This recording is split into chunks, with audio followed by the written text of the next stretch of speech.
दोस्तों, आज की ये खबर सिर्फ एक खबर नहीं बल्कि एक ऐसा झटका है जिसने पूरी दुनिया के समुद्री समीकरण हिला दिए हैं। आधी रात काले समंदर का सन्नाटा और उसी सन्नाटे को चीरती एक रहस्यमयी आवाज जिसने भारत के एक जहाज को बना दिया ग्लोबल टेंशन का केंद्र। सवाल उठ रहे हैं, शक गहराता जा रहा है और अब मामला सिर्फ एक हमले का नहीं बल्कि एक बहुत बड़े अंतरराष्ट्रीय खेल का लग रहा है। क्या यह भारत को उकसाने की साजिश है? क्या कोई छुपा हुआ खिलाड़ी पर्दे के पीछे से चालें चल रहा है या फिर यह सीधे सीधे भारत को चुनौती देने की कोशिश है? आज की रिपोर्ट आपको उस सच्चाई के बेहद करीब ले जाएगी जिसे जानकर आपका खून खौल उठेगा।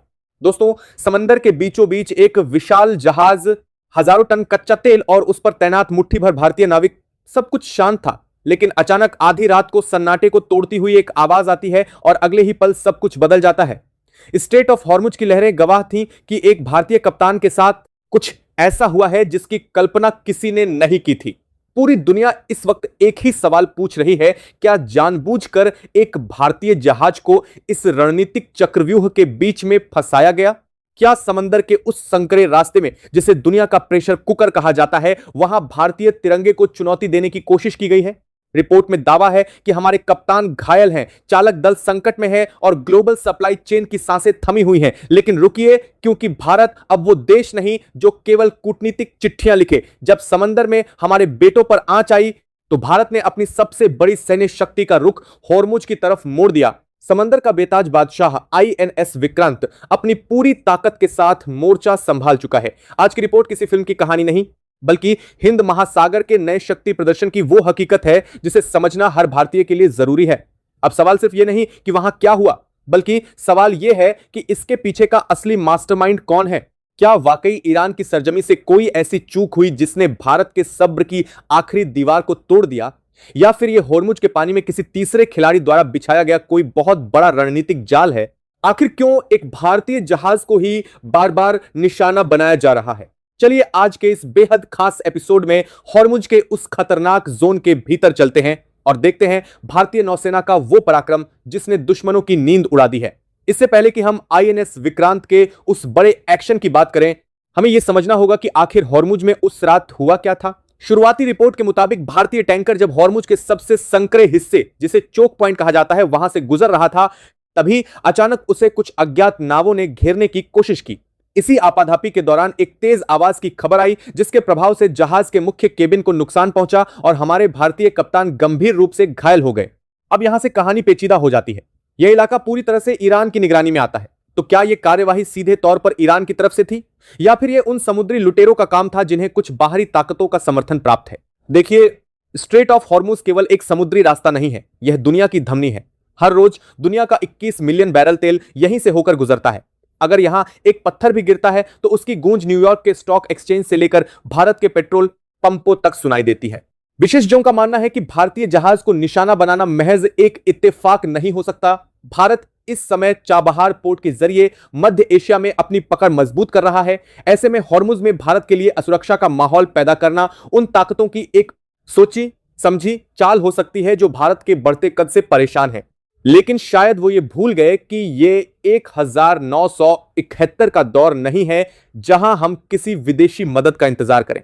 ये 2026 है जहां भारत अपनी सुरक्षा की जिम्मेदारी खुद उठाना जानता है। जैसे ही संकट की यह खबर नई दिल्ली पहुंची, साउथ ब्लॉक में मीटिंग्स का दौर शुरू हो गया।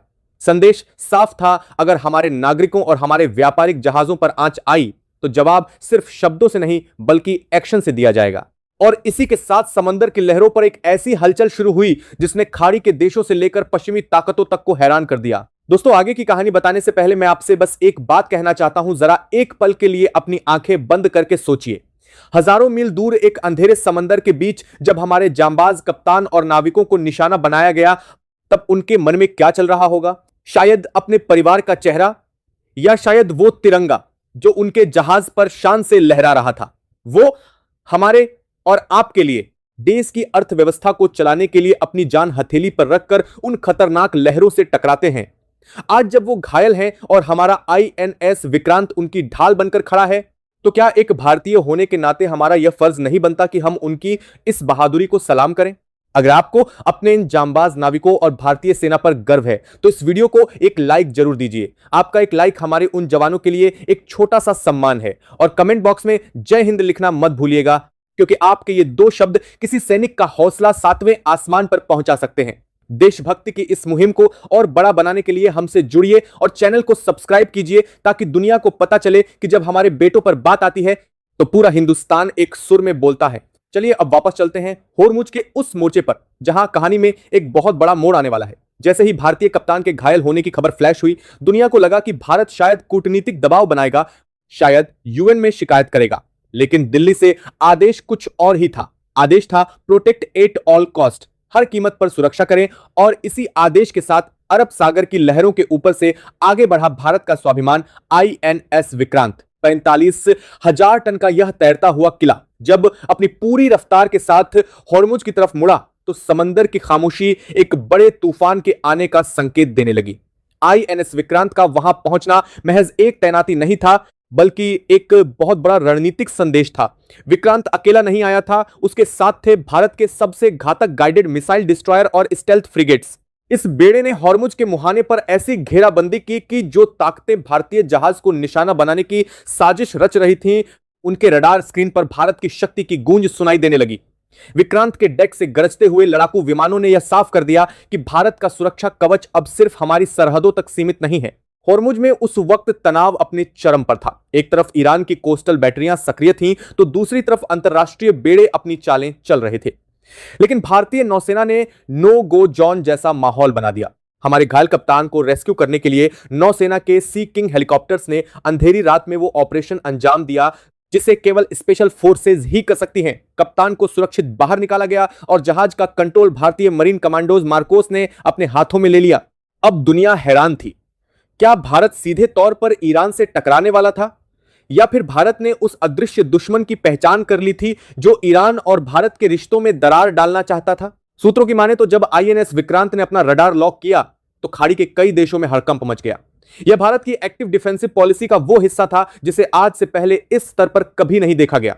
भारत ने साफ कर दिया कि हमारे व्यापारिक जहाजों के लिए होर्मुज का रास्ता अब किसी की मेहरबानी पर नहीं, बल्कि भारतीय नौसेना की ताकत के भरोसे सुरक्षित रहेगा। जियोपॉलिटिकल पंडितों का कहना है कि यह केवल एक कप्तान को बचाने का मामला नहीं था, यह उस रेड लाइन को खींचने का मामला था जिसे पार करने की हिम्मत अब कोई भी विदेशी ताकत नहीं करेगी, चाहे वो होर्मुज हो या मलक्का। भारत अब अपनी रक्षा की चाबी किसी और के हाथ में नहीं छोड़ने वाला। लेकिन क्या होर्मुज में जो हुआ वो अचानक हुआ था? जी नहीं। अगर हम बीते कुछ हफ्तों के घटनाक्रम पर नजर डालें तो एक ऐसी डरावनी तस्वीर उभरती है जिसे अब तक नजरअंदाज किया जा रहा था। होर्मुज के उस मुहाने पर भारतीय तिरंगे के खिलाफ एक अघोषित साजिश की शुरुआत काफी पहले हो चुकी थी। यह सिलसिला शुरू हुआ था 18 अप्रैल को, जब पहली बार एक भारतीय व्यापारिक जहाज को ईरानी पेट्रोलिंग बोट्स ने घेरने की कोशिश की और उसे जबरन अपना रास्ता बदलने पर मजबूर किया। दुनिया को लगा कि शायद यह एक गलतफहमी थी, लेकिन ईरान का इरादा कुछ और ही था। ठीक 4 दिन बाद यानी 22 अप्रैल को एक नहीं बल्कि 22 भारतीय जहाजों को निशाना बनाया गया।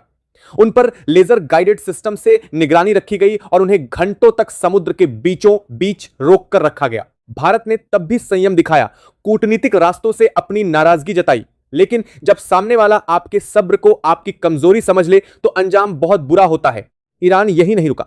26 अप्रैल को एक और भारतीय जहाज के करीब संदिग्ध गतिविधियों को अंजाम दिया गया, मानो बार बार भारत की रेड लाइन को टच करने की कोशिश की जा रही थी। और जब इन सब हरकतों से भी भारत पीछे नहीं हटा तो अब इस साजिश ने एक बेहद खतरनाक मोड़ लिया।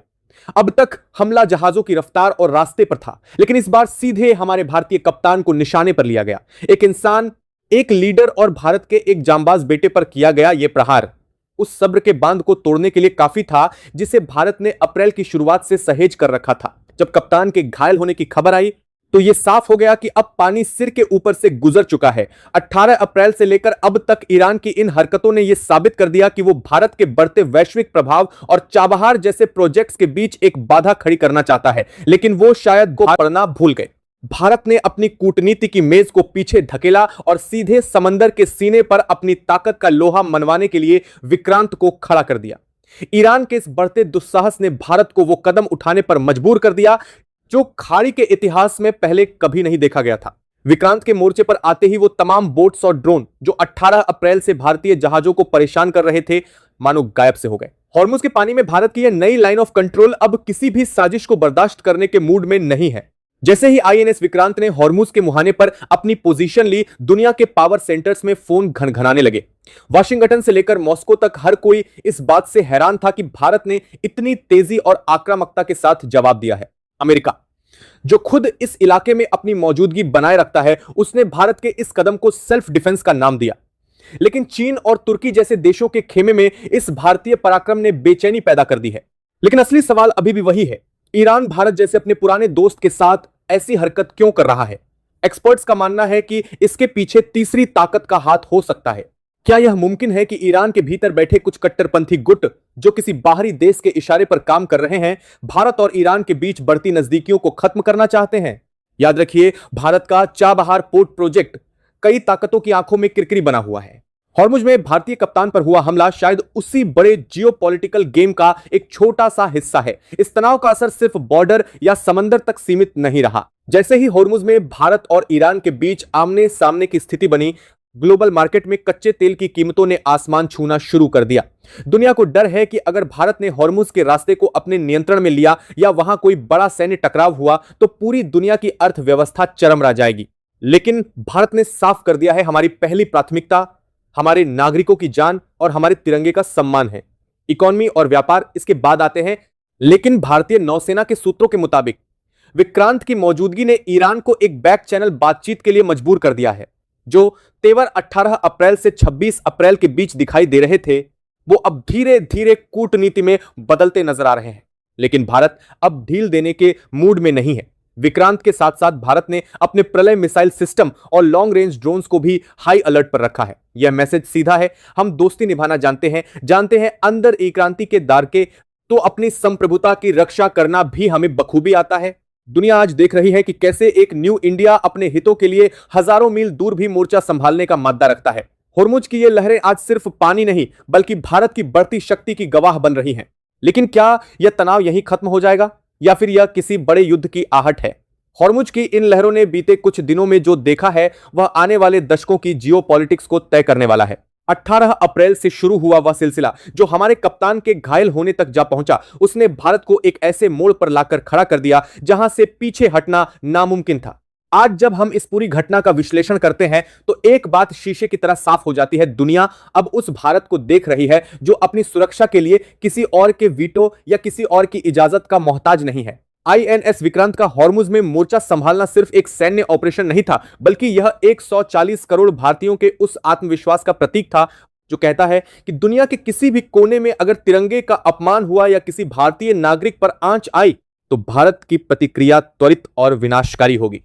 हमने यह साबित कर दिया है कि हमारी सॉफ्ट पावर की चादर के नीचे एक बहुत बड़ी हार्ड पावर भी छिपी है जो जरूरत पड़ने पर वज्र की तरह प्रहार करना जानती है। जियोपॉलिटिकल विशेषज्ञों के लिए यह एक केस स्टडी है।